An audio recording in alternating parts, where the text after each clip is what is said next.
Madame la première adjointe, chers collègues, cela fait maintenant plusieurs années que je vous interpelle sur ce dispositif de l'aide à la licence. Et je vais vous dire une chose, si je le fais avec autant d'insistance, ce n'est pas par obsession, mais par fidélité. Fidélité à mes engagements, fidélité à une certaine idée du sport et surtout fidélité à celles et ceux qu'on oublie trop souvent dans cette assemblée parfois. En 2021, j'ai formulé une proposition simple, rapprocher l'aide à la licence des familles en la décentralisant dans les mairies de quartier.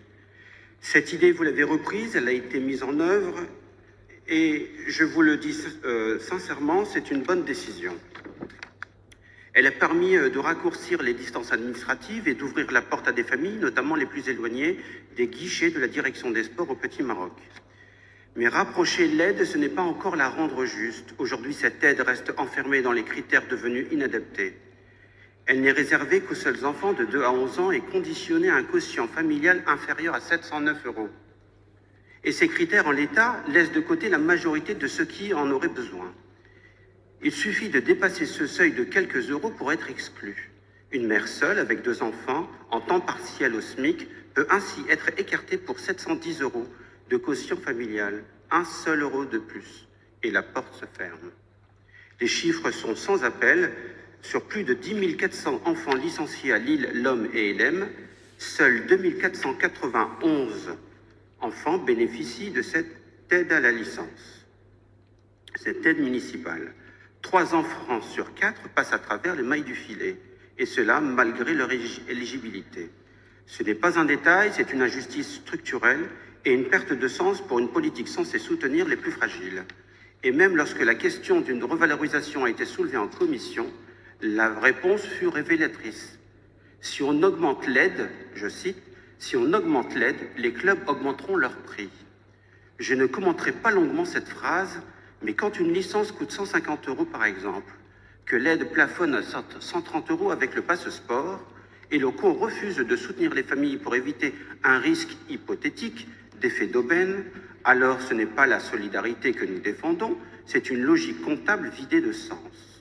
Ce n'est pas aux familles de porter la peur d'un éventuel abus, c'est à la puissance publique d'assumer son rôle. La revalorisation des montants reste à mes yeux une nécessité, mais ce soir, c'est une première étape que je vous propose de franchir encore à nouveau. Ce soir, il s'agit simplement d'élargir le périmètre de l'aide avant d'en approfondir demain l'ambition. Pendant ce temps, l'État a élargi son soutien à travers le passe sport, offrant une aide plus accessible à des milliers de familles modestes. À Lille, pourtant, nous persistons à restreindre l'accès par habitude ou par inertie. 2 adjoints successifs au sport, suite à mes interpellations répétées, ont fini par reconnaître la nécessité d'élargir ce dispositif. Ce soir, dans vos propos, Monsieur Martin, vous nous annoncez qu'il faudra porter cette ambition au prochain mandat.